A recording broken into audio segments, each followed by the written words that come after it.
All right, what's going on, everybody? I'm so excited for tonight's episode. You have tuned into another episode of Recovery Revolution Live. I'm Brett. I'm one of the co-hosts, and I was saying before the stream started that I had a little bit of an allergy attack this morning. I got some sinus stuff going on, so my voice has been cracking. So if it sounds like I'm going through puberty for a second time, that is what you're hearing. Tonight's episode is going to be brought to you in part by sober mode, and we're going to be doing a sober mode giveaway, so be sure to stick around for that. We'll give you some instructions on how to enter tonight, but we're going to be doing a sober mode hoodie, and that's going to be really awesome. You don't want to miss that. And we're also going to have some giveaways from tonight's guest as well, a few books. So without further ado, tonight's guest is named Anna David, and she transforms entrepreneurs through leadership, and she's a best-selling author. She's a New York Times best-selling author. That I can't skip over that. She's written eight books. She's published in the New York Times, LA Times, Vanity Fair, Playboy, Vice, Cosmo, People, Red Book, Women's Health, Huffington Post, Buzzfeed, Salon. There's a lot of things on this list, and I feel like I skipped over a few. I'm sure that I did, and so I apologize to Anna for that.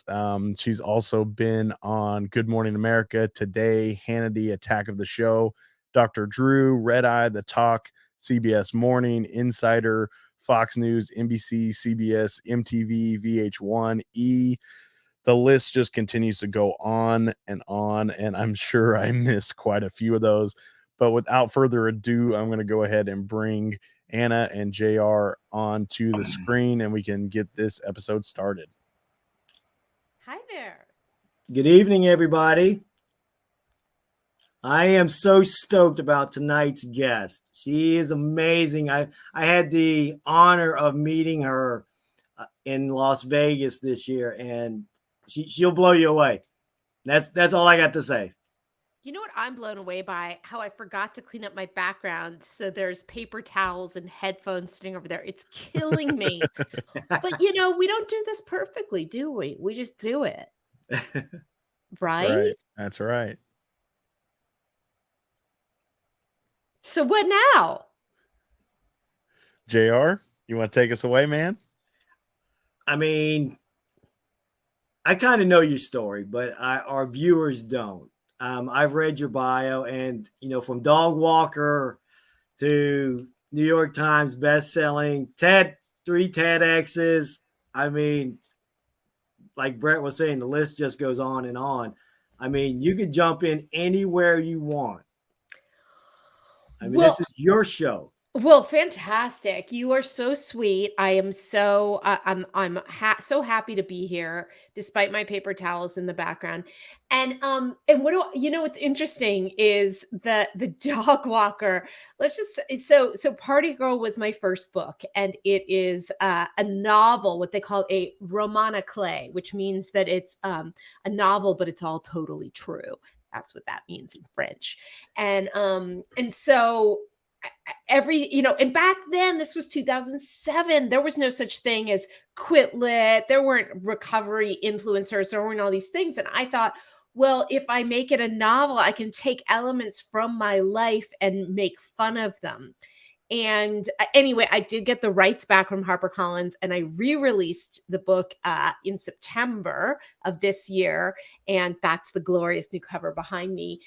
But what's funny about the dog walker thing is that was real. That really happened to me. And this is an example of like really kind of circling the drain. I was totally unemployable, but I kept managing to kind of be employed in different ways.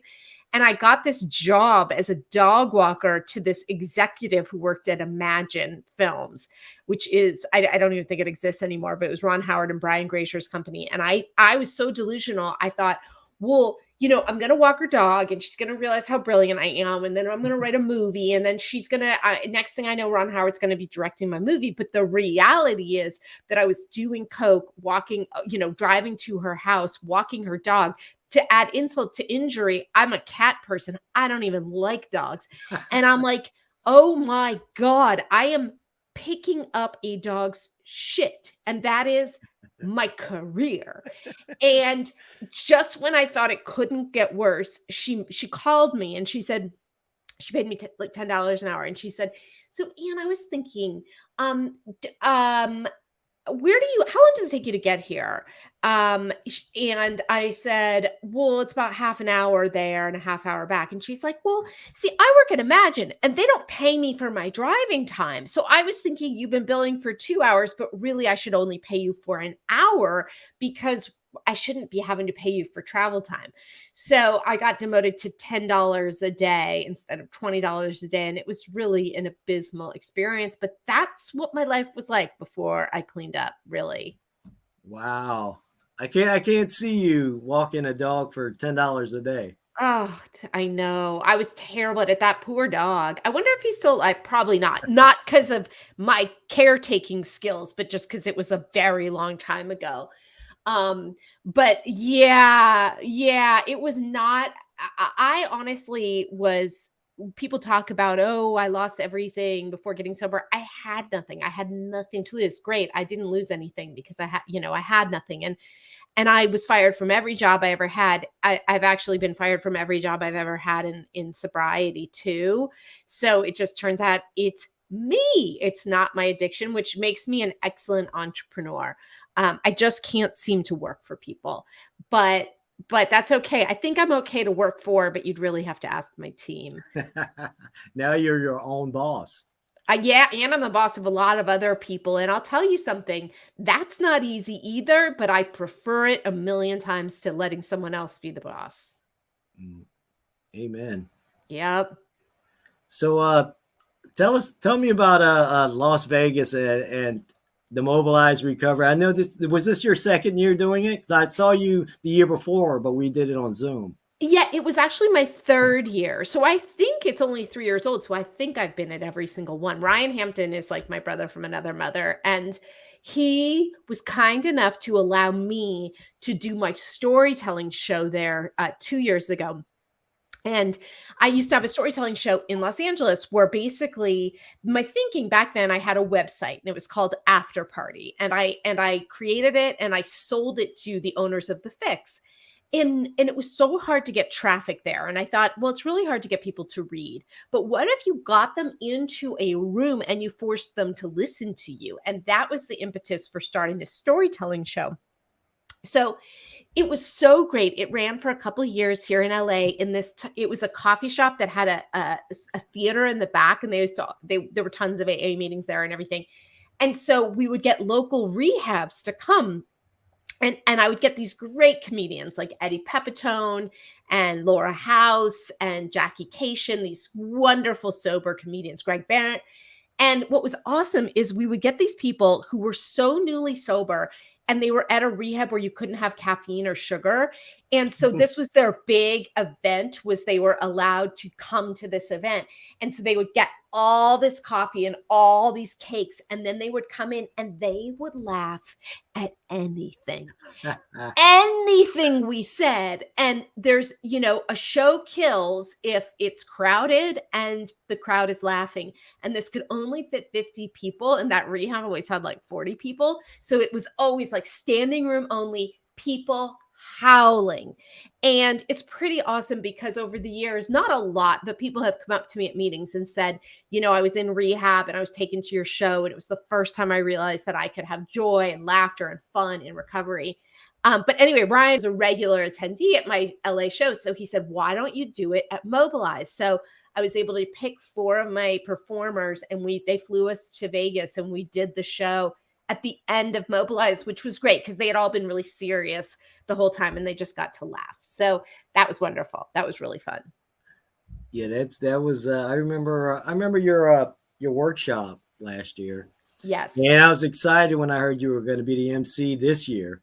Yep. I was like, that's Anna David. The workshop was really fun too, because it was a really, there's nothing like sober people to be ambitious and excited. I will tell you, sober employees are the best employees I've ever had, because it may not come from the healthiest place, but we're sort of like, I gotta succeed, I gotta be the best. And so that workshop, everybody was so motivated and so into it. And then emceeing was really fun. I'd never emceed an event really. I mean, I'd hosted storytelling shows, and Ryan's like, don't worry about it, I know you can do it. And it was really fun because I got to give this award to Darren Waller, and my boyfriend is this obsessive Raiders fan. So that was really cool.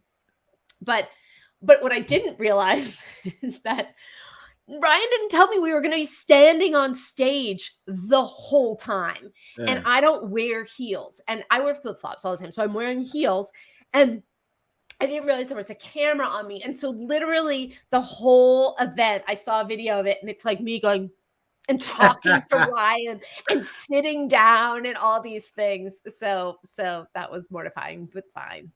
You did an amazing job. I mean, they did it during the Recovery Awards dinner. Yeah. Patrick Kennedy really blew me away. I mean, that guy, I mean, I was ready to run through the wall for that dude. I mean, seriously, there's nothing more daunting than having a guy who's got that kind of a gift for public speaking. But please, it's like in his blood, and you know, it's not a fair comparison. But yeah, he was fantastic. Yeah, he was great. He was great. I mean, I really enjoyed it. You know, coming off the first time 2 years ago when it was COVID and we had to do the Zoom. I mean, I enjoyed that one too, but I mean, you can only do so much through Zoom. You know, you can't really form those bonds with people. Like just yesterday, I was with Jason Rudine doing his podcast. Who I first time I met was in Vegas. He was the first guy I met. Mm-hmm. I mean, so you're building these everlasting, long lasting relationships with people, and I mean that's how you get stuff done, in my opinion. Absolutely. Absolutely. Although I have to say, COVID has been so interesting in terms of the relationships and bonds that I have formed. My sponsor, I've never met. She's been my sponsor for 1.5 years. Really? We met over COVID. I've made friends. It is interesting. But I also, I don't know if this is totally veering off topic, but I've seen people I know become friends with other people I know in other cities. And I'm like, well, I know the real them. This like little video COVID phone relationship you have, it may not be the real person. So I don't know, but I really like how I've been able to really bond with certain people despite not being in person. Yeah, but it's been really tough on the recovery community. Do you think so? I mean, because going from in-person meetings to Zoom meetings. For me personally, it's been amazing. I am someone who has a lot of trouble sitting still, yet everything of value that I know, I learned from 12-step. And so that can be really hard. I've been going to meetings and sober over 21 years. So if you don't like sitting still, and you try to go to a meeting every day, that is a lot of having to sit still. So I used to knit in meetings because I would think that would kind of get me there. Then I was needle pointing. And finally I was just like, just learn to sit there. But so Zoom, where I can listen, I'm one of these people who focuses better when my Angelou calls it like you distract the little mind so the big mind can focus. If I'm doing something else, I can really focus. So I clean my house and I take in these epic life-changing stories and thoughts and everything. I think if I were new, one of the most important things when I was new was that I got this wonderful group of new friends. And so I think that's really hard. I'm sponsoring people who are new now. And it's not when you can't, we used to go from meeting to breakfast to lunch to party to movie and people can't do that in the COVID times. But I think overall it's been amazing in terms of it's so much less daunting to go to an online meeting if you're just checking it out. So I think there's definitely been positives and negatives, but I hope that virtual meetings continue to exist. I think they will. I think Zoom really took off with COVID. I mean, everybody being afraid to meet up with other people. So now, I feel a lot safer, but only thing with that is, I mean, so many people get so plugged in today. I mean, they forget that life's actually happening, outside. Yeah, yeah, it's true. My home group, it's a hybrid meeting. So we meet up and then we've got a computer to connect everybody else. Okay. Yeah. Okay. So take us through Hollywood. I want to hear about Hollywood and the book coming into a movie. How does that affect you personally and in your recovery? Well, a couple things. So when the book was first acquired by HarperCollins in 2005, they thought it was going to be this huge, massive hit. They paid me really well. They were going to put me on the cover.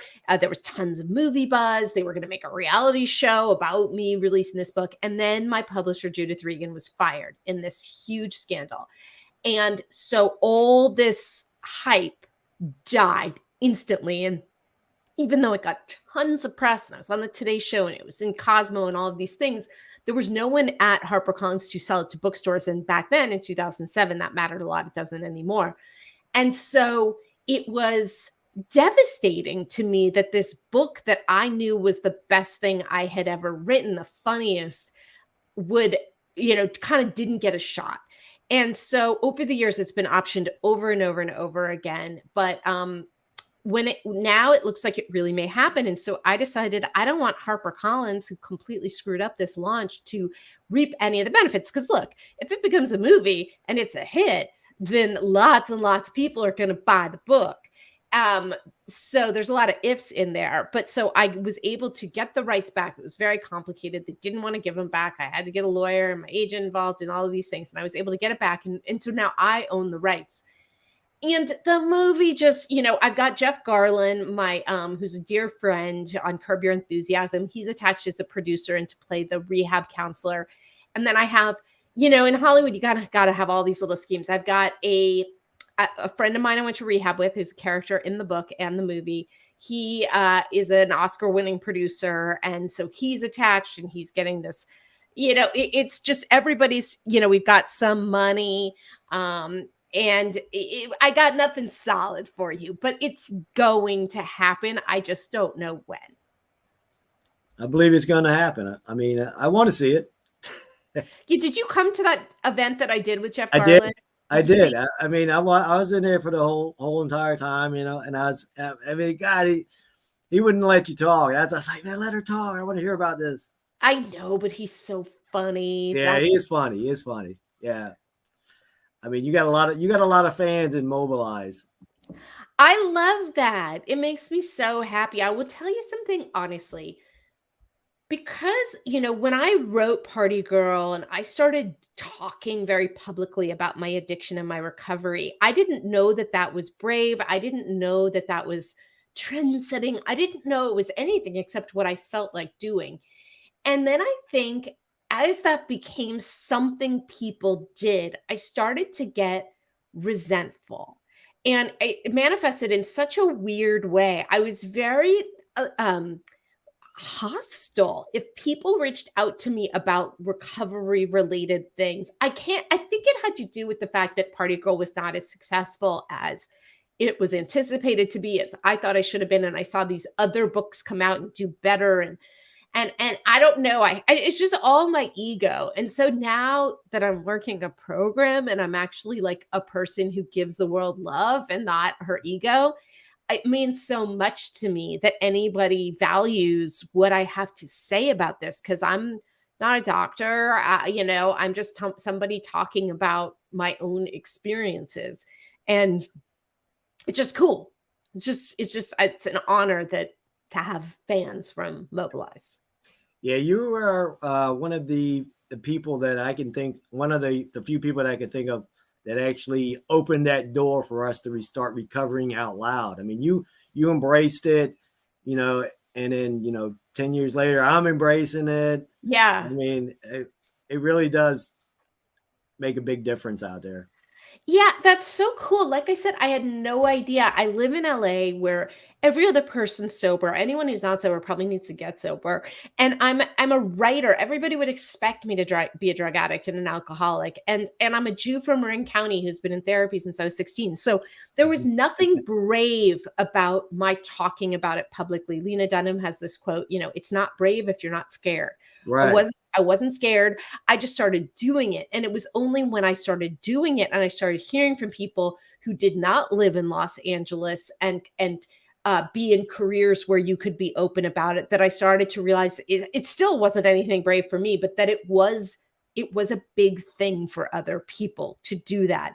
And yeah, I mean, part of me is like, well, I wish I had, if I had made Party Girl into a memoir and I had released it 2 years ago, back when the Quit Lit became a thing, it would have been more successful. But, I truly do believe everything happens the way that it's meant to. And if Party Girl had out of the gate been that huge success that it was anticipated to be, maybe I would have become a total asshole. Maybe I would have drank. Like who knows? And this way where, I relaunched it and it didn't sell 1 million copies, but it was fun. I got to go to Vegas and do that and MC an event. And now next year I get to go with Sands Bar touring around, the United States. And today I showed you what I got to do today. Can I show people? Yes, you can. It was so freaking cool. This artist that I met, he's got a license to do all the boxes in LA. The city pays him to do graffiti art on it. And he did graffiti art of Party Girl on the corner of Sunset and Vine, which is the most iconic corner in LA. That's prime spot. It's prime spot. And it just is, and it'll stay. He's had art that stays there for 3 years. So it's right down the street from my house. It was, so that's what it's about. It's not about selling 1 million copies and all those things. It's about the people that reach out and say, I read this book and it made me want to get sober. Or, I used to have a recovery podcast. I would have people who came up to me in meetings and say, I came to meetings because I heard you talk about it. So I'm so far away from back when I was struggling in shame that I forget how crucial it is to find people that give you, show you what it can be. Exactly. I mean, that's beautiful. I mean, that's totally amazing. That hits home right there. So Legacy Launchpad, that's your baby. That's my baby. That's my publishing company. We've been in existence since 2017, and we write and publish books for entrepreneurs. So it's mostly 7- and 8-figure entrepreneurs, people with huge businesses, and they want to have a book that's going to allow them to showcase what they know. And the reason I started this company is Party Girl may not have sold 1 million copies, but within a few weeks of it coming out, actually before it even came out, I was on the Today Show and CNN, and it was saying addiction expert. And it blew my mind that I went from a struggling addict to a sober addict to a recovery expert simply because I wrote a book. And I realized that a book was the difference between sort of knowing something and being publicly acknowledged as knowing something. And so that's what the mission of my company is. It's to take these people who know so much about something, who've had a lot of financial success, but aren't out there in the world. And they want to be, they want to get the attention they deserve, and they should, because they have, figured out how to be successful, and they owe it. They feel that they owe it to the world to share how they do that. So that's what my company does. I've got a team of writers. They're Wall Street Journal and USA Today bestselling authors. They write for places like the New York Times.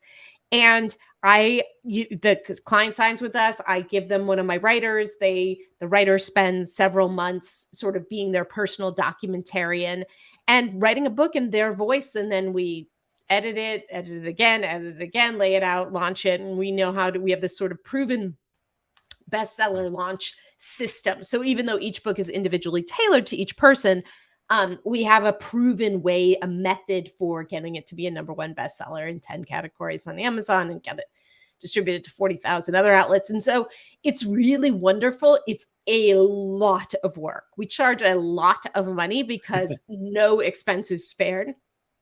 And but I'll tell you, ever since we started, it's been nonstop business. We don't do any promotion or advertising. It's all referrals. It's all people coming to us.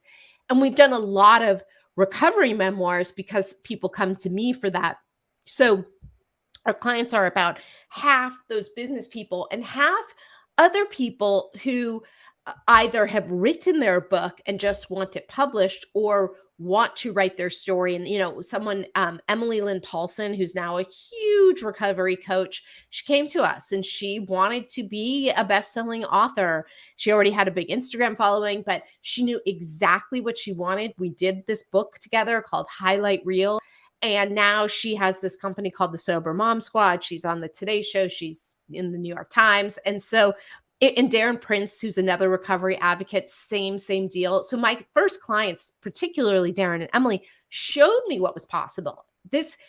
It was like, oh my God, if you get a book, if we do that book for you and you know where you want to go, whether it's you want to be a speaker who makes $10,000 a gig, you want more clients, you want to have a coaching business, if you know what it is and you are willing to invest in it, you can do it with this book. And so, yeah, that's what we do. Wow. I mean, a few of our earlier guests were aspiring sober authors. I mean, we have, Jeff Vickers, Sober Slogans, Joe Conniff, Causes and Conditions. I mean, any advice for anybody out there? Because, we all like to share our experience, strength, and hope. Yeah. I mean, avoid traditional publishing at all costs. It is a rough road. I think the statistic is 2 in every 10,000 book proposals sell. And those are book proposals that have agents trying to sell them. You can absolutely do it yourself. You don't need to hire a company like mine. I have a Launch Your Book course that teaches exactly what we do for clients who pay up to $100,000. And it's actually for Cyber Monday. Anybody watching right now, we are selling the course for 75% off, and you get a free book audit from me, which is to say you send me your book idea and I do a recorded audit of it with a book title and all of these things. But it's only for today. It just happens to be Cyber Monday. But you could take that course and you could publish a book and it can be a bestseller and it can get you exactly what you want. So, do it yourself, get expert help, but do it yourself. Okay. Good stuff. Good to know. Good to know. Yeah, I had a question. I had a question. So I read Party Girl. I guess that was last week, actually. So to be fully transparent, I just now read it. I know it came out a long time ago, and it's the only book of yours that I've read so far.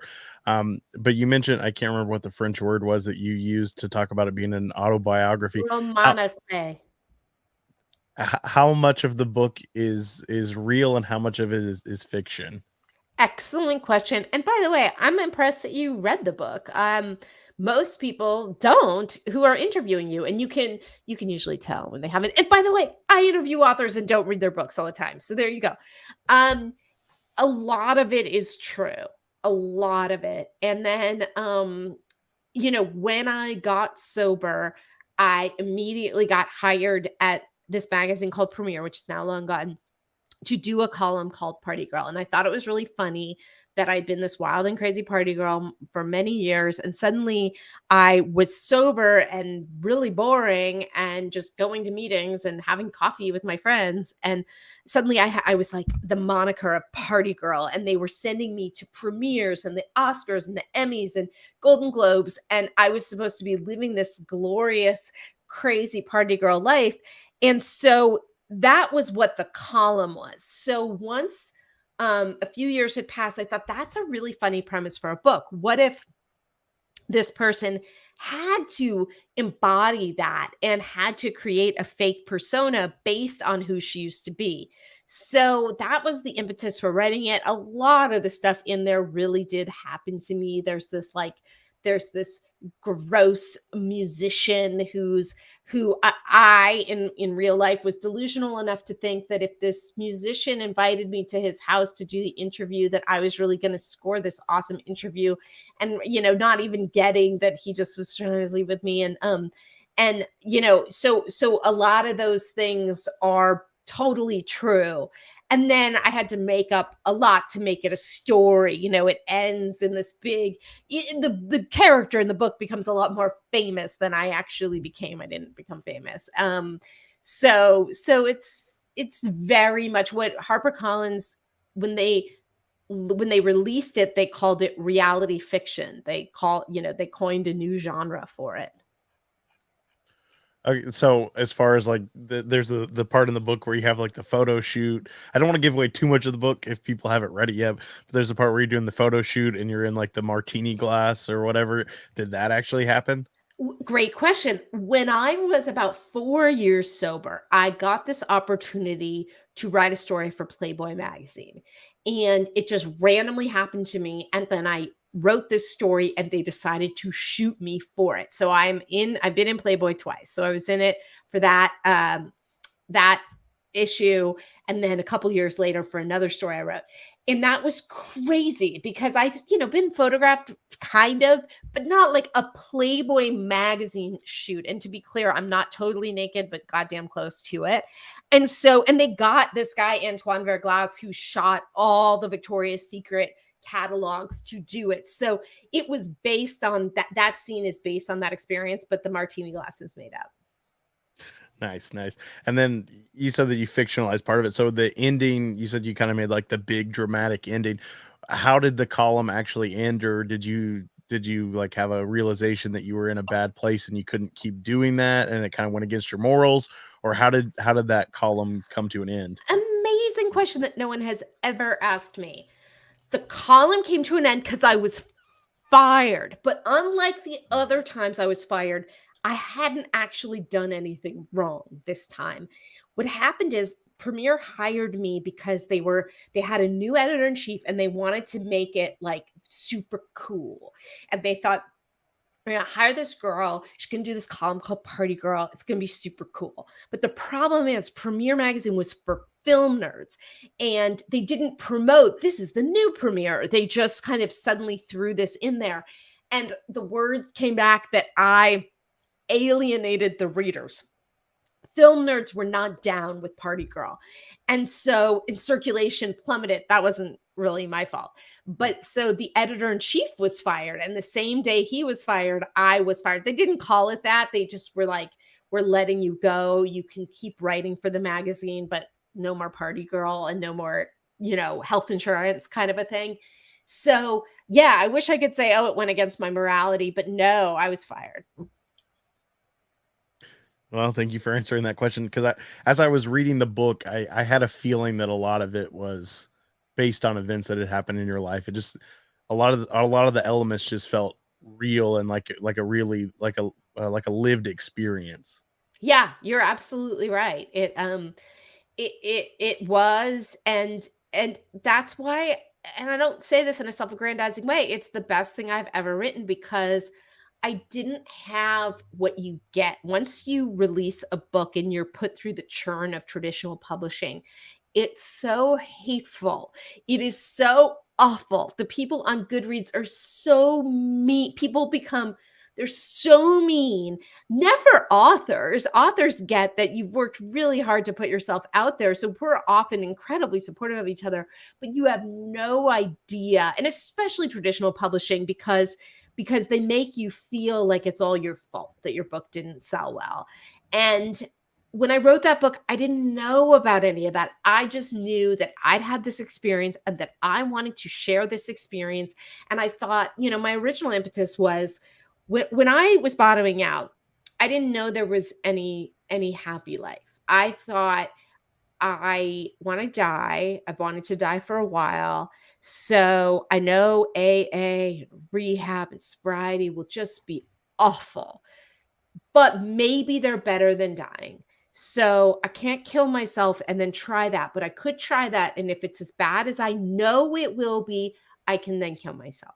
And that is how I went in. And that's because the PR around recovery was non-existent then. It was basically where Charlie Sheen went to rehab, and that's all that was out there if you Googled it. And so I thought, if I could save one person from having to feel the way I felt for those last few years, then I will have done something good. And I'm a big believer in, you trick people, you entertain them so they think they're just being entertained, but really you're giving them information that's going to save their lives. I mean, because admit it, you were entertained. You were entertained while reading it. You'll admit that, right? Yeah, absolutely. Absolutely. You know, he hasn't read my book yet, but he got your book last week and went right through it. There we go. There Sorry. we go. Sorry, JR. JR, let's talk about your book. My book's it's doing okay. I mean, I've won a few awards with it so far.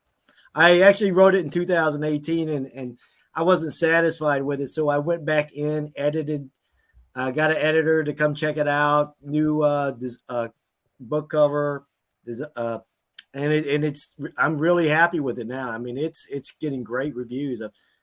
I've got a positive Kirkus review, Book Life, a few other places. Amazing. That's so great. Yeah. I love it.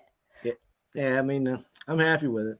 I mean, I've been trying to slip it to you in the email, but you haven't slipped it to me very effectively. Yeah, I know. I don't really like talking about myself. I mean, my life's like, service. Yeah, but that book is service. And I bet you people have reached out to you and said, I read this book and changed my life. Oh yeah, I've had people reach out to me to talk about it. I mean, it's touched a lot of people. I mean, that's what's in it for me. I mean, I'll never sell 1 million copies, but I'm happy with being a North Charleston bestseller. Right? I mean, because who cares about selling 1 million copies? It's, this is so trite, but it's like, it's never going to make us happy anyway. And that's what we want. What's going to make us happy is working a program, thinking of other people. And so, I spent so much time bitter that I wasn't selling more books, and why was somebody else doing that? Doing better, getting higher ratings, good reads. Matter. Go for the ask, JR. I know. At the very least, tag me in some shit so I can start promoting you. Oh, okay. All right. I got you. There was something I wanted to ask you. How am I so awesome? You are awesome. You want to give away the hoodie and think about what your question was? Let's do the give, because we still have like 5 of our books we got to give away. I know. Let me put the graphic up that I haven't even used for the giveaway so people can see what the awesome hoodie looks like. I don't know why I have it on you. I'll put it on me, I guess. Let me cue up. Let me cue up the music. We'll do a little music for the giveaway. And we'll do the drawing. Do.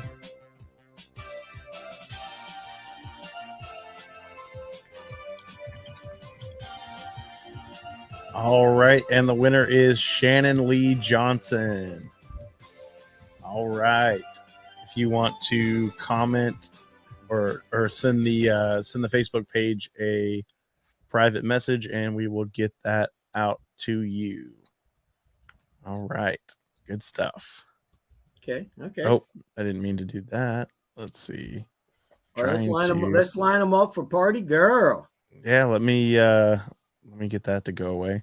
Sorry, it's hard to talk and produce at the same time. I know. I'm finding that out. 5 of these.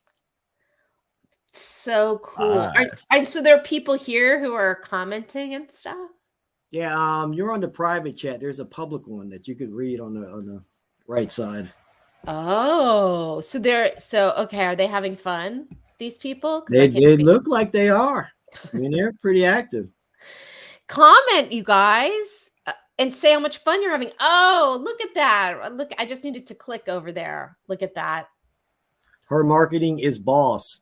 Oh, look at this. There's all these comments. I thought it was just you guys chatting. Hi, guys.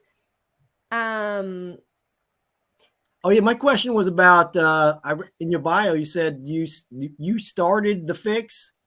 Yeah. Well, so I was living in New York and a guy named Mayor Rashawn connected. We had mutual friends and he was starting it with this guy named Joe Schrank. And we sat there and Joe had a sober living in Brooklyn and we sat there and mapped it out. It all went to hell. Oh my God. Lawsuits, chaos. I was fired from there. And and and so it was ended up being sold. But yes, I was the first editor. I was there for a couple of years, but it was truly a hellish experience. I'm glad it's still around. But comment party girl to enter the book giveaway. And oh, Sanjay and Karen and Crystal and Heather and David, look at this. So good. Sorry. I get distracted easily, bright shiny things like these names. Yeah, the Fix was one of the first online platforms that I was submitting my writing to. I mean, I have like 4 or 5 articles on there right now. Oh, is your cat really proud of you? Because I see that cat in the background. Yeah, that's was a feral cat. You know, I adopted him. Yeah, I'm a cat person too. So your cat is sort of symbolic of you. You were once feral, and now look at you. Oh, is that right? I like that. Yeah. What I like is that image. That's the coolest thing ever. So yeah, I will say all 3 of those books in some way deal with my recovery. How to Get Successful by Fucking Up Your Life is a book that I put out a few years ago. It's a book of essays, and I was talking about that storytelling show. Every time I performed in the storytelling show, I would write the story and then I would learn it. And so I just took a collection of those stories and put it in that book. And then Make Your Mess Your Memoir was my book last year. And my thinking about it was I love memoir, but I don't often get takeaways from it. And I love business books, but I kind of sometimes find them dry and boring. So what if I could do a bizwar? What if I could give my personal story and then tell people how they could go and make their own mess into a memoir? And so that's what that book is. And then I re-released Party Girl this year. And that's really my baby. That's the one I'm obsessed with. So you've had a very busy couple years then. Look, following you correctly. When you're doing coke every day and then you don't do coke every day, you got to keep busy. You've got a brain that is like, what are we doing now? Yeah. And luckily my what are you doing now is really healthy for the most part. And it's great. Like I said, there's sober alcoholics and addicts and I know some people don't like those terms, addicts and stuff like that, but whatever, we are the coolest, funniest, smartest, most motivated, most ambitious people I've ever met in my life. And my TEDx talk is about how I used to think the label of addict was terrible. And now I think it's wonderful because addicts are the coolest people I know. But laid back. But just funniest and brilliant. And so I really think our problem is that we get stuck in our own way and, we're riddled with 100 forms of fear. And so the work is get out of that and know that anything is possible. Anything. So yeah, like David is saying, make your tests into your testimony, your mess into your message, and all of those things. You're a survivor, and most people aren't. Most, we know the statistics about addiction and alcoholism. It's something like 95% of people never find recovery. So if you're one of that, you 5%. Yes, recover out loud and be so proud of yourself and know that if you can defy the statistics, I'll tell you something. When I was in rehab and they said, 1 out of 10 of you is going to stay. I said, I'm going to be that one. And when I was trying to submit my book to publishers and they said, 1 out of every 10,000 books sell. I said, I'm going to be that one. So I really think that's it. Just like keep saying, I'm going to be that one. Who cares? And buy some Broken Chains apparel while you're at it, whatever that is. Broken Chains apparel. That's David Barnes. That's his sober yes line. Yes, David Barnes, go get it. Yeah, we had a meeting with him the other day. He's going to be sponsoring a few shows too. That's awesome. I love this. I love that you get this interactive group. I mean, it took a while to get to this point. I mean, we started the page about 3 years ago, and it just blew up. And with 3 years, 250,000 followers, I'm like, we got to do something different. Let's add podcasts. Yeah. So I recruited Brett. I gave him a big 2-figure contract. Look at that. Enough to buy coffee, huh? Yeah, it depends on where you put the decimal at. Yeah, and we're doing really well. We got another one on Saturday night, 7 p.m. Pardon My Reach with Jeff Vickers. Whoa. He's in the crowd somewhere.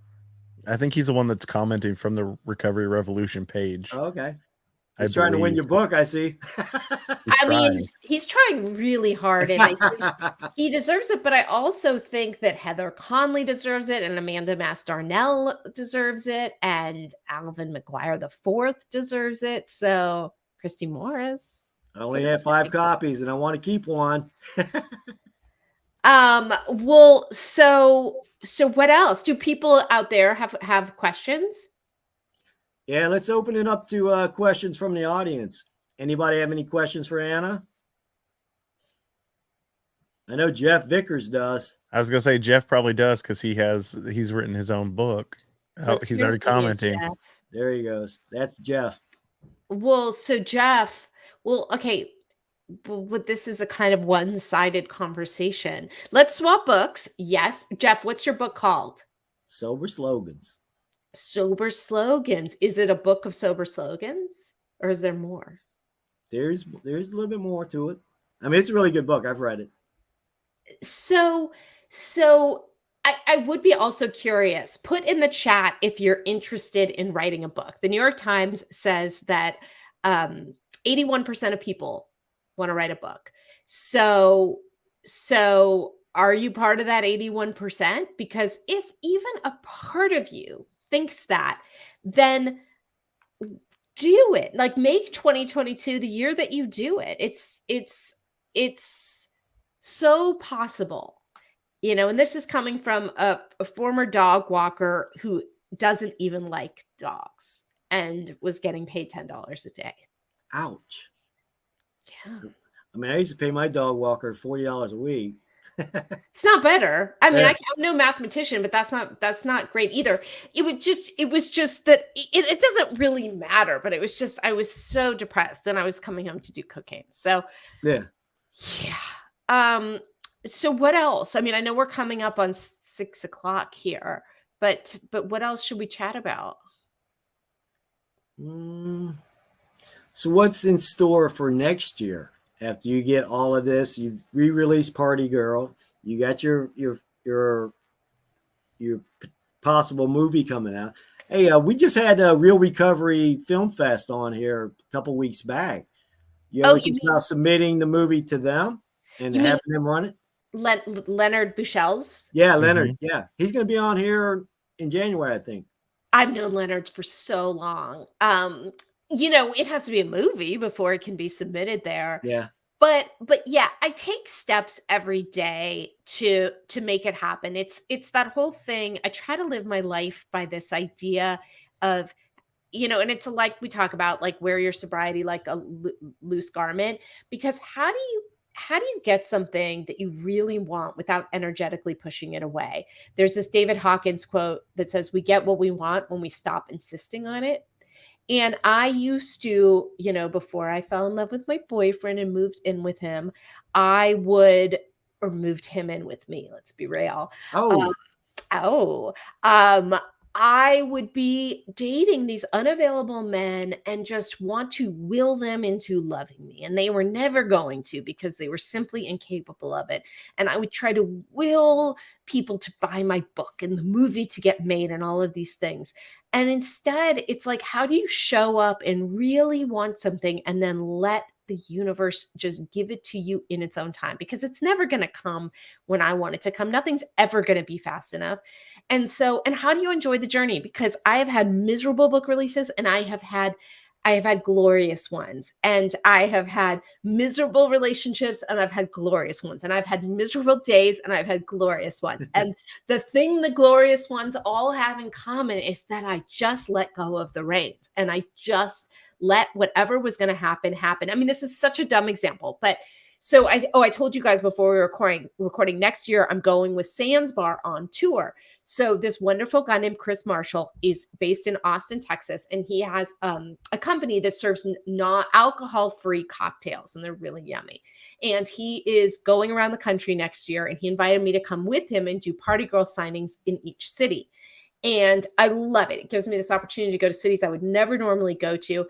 And so he said, book Seattle and Boise in January. And I booked those. And then he says, okay, Seattle's going to be epic, but Boise may not be that great. Maybe instead you want to come to Austin for South by Southwest. Anyway, so I had booked my ticket to Boise. And then I called today, the airline, to be like, you know what, I'm going to cancel this. And I was just so kind. It took an hour and a half for them to tell me, no, you're going to charge you anyway. But all I took away from it was like, I just decided I was going to be a cool person, and that they really went to a lot of trouble. They did an hour and a half worth of work trying to figure it out. And so it's like, if I can have that attitude, then I don't have to be like, fucking these customer service people and good damn it. And why can't they give me my money back? And like this person that I am fully capable of being, because I have been that person many, many days. And so I don't always have the foresight and the patience to remember any of these things, but when I do remember them, I sure have much better days, you know? Amen. I think we all struggle with that, in our sobriety. I mean, that's one thing I had to learn was patience. I'm like, it's not my timing anymore. It's God's timing. So that's how I look at things today. I mean, back in the day, I wanted it right now, instant gratification. Well, you know what you can also do, by the way, is if you want, auction off. She just dropped the mic. Yes, I thought he meant I literally dropped the mic. I was like, no, I didn't. If you want to auction off my launch your book course and add that, it's $997, and I will give it to somebody here. Oh, wow! Possibly. Chrissy said she's interested in writing a book. It's my long-term goal. And then did a hashtag of manifesting.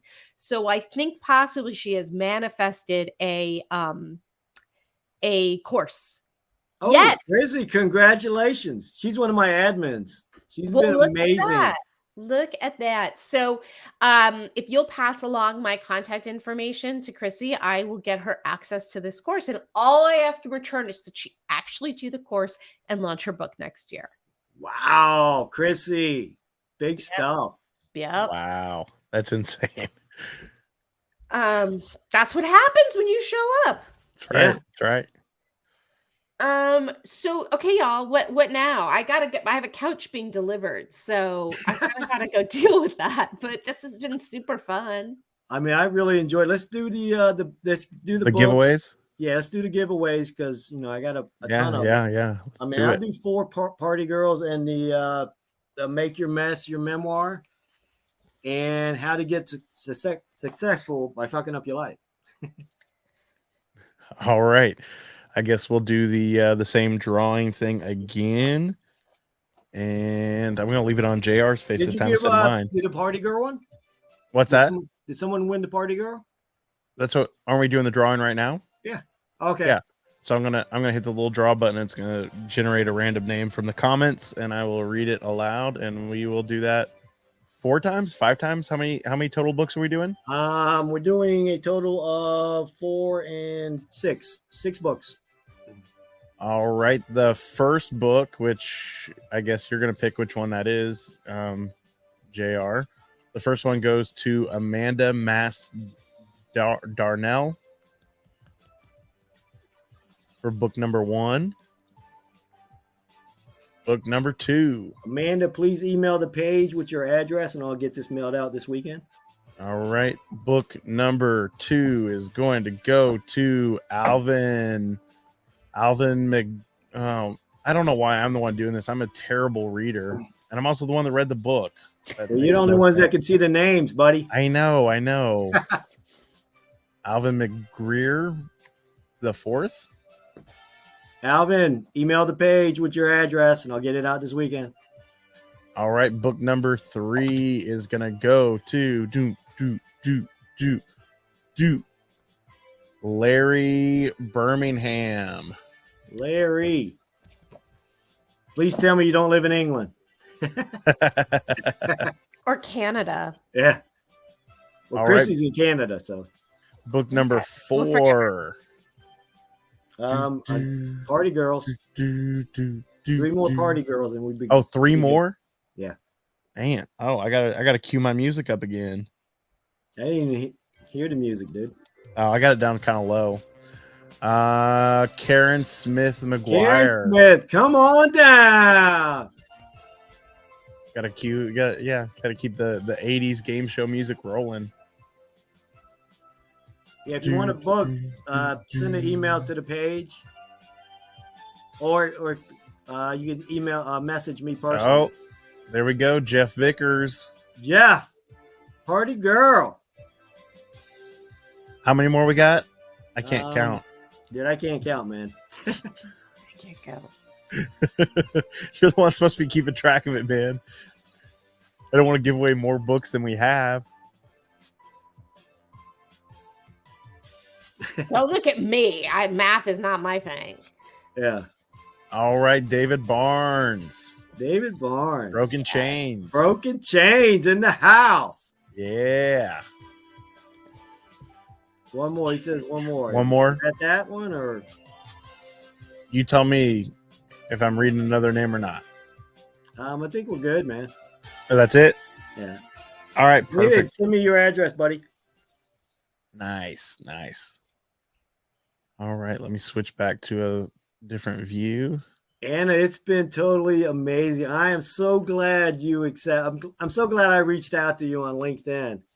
Me too. This is so cool. You guys, I'm so impressed with the whole. I just like excellence. You got the little icons and you got the music and it shows in the people that show up. So thank you so much for having me. We totally enjoyed it. Well, okay, we'll talk soon. I'm excited you're going to send me your book and put me in touch with Chrissy so I can give her the course. Okay. And if anybody else, if you want to reach out to me on Instagram, I'm at Anna B. David on all the platforms, also on Facebook, which I think a lot of people are on. And and if you're interested in finding out about our publishing company, legacylaunchpadpub.com. That's it for me. Yeah. Awesome. Thanks, you guys. I'll talk to you later. Thank you so much. Bye. Thanks, everybody. All right, guys. You know what that means. This is the end of the broadcast.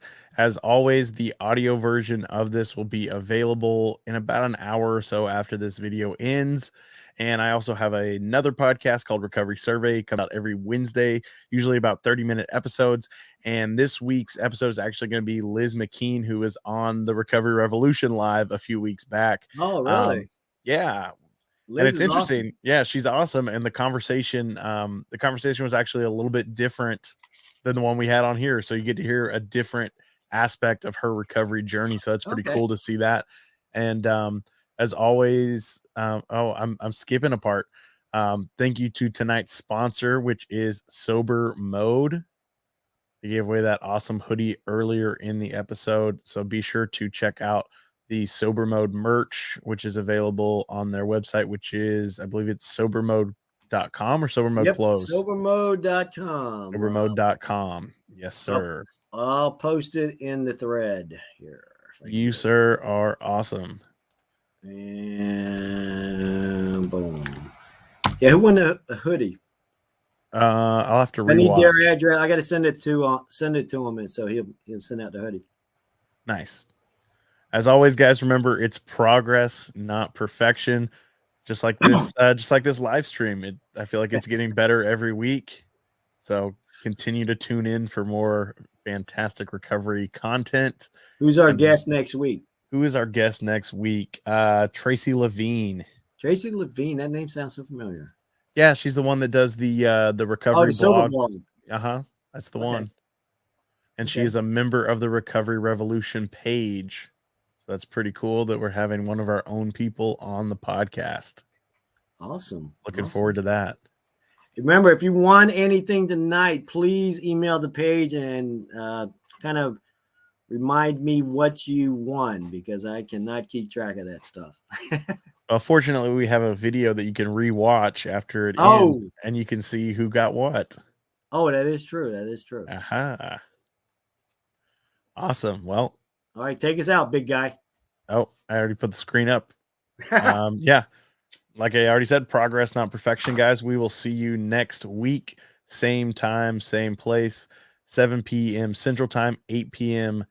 Eastern. Hope to see you there.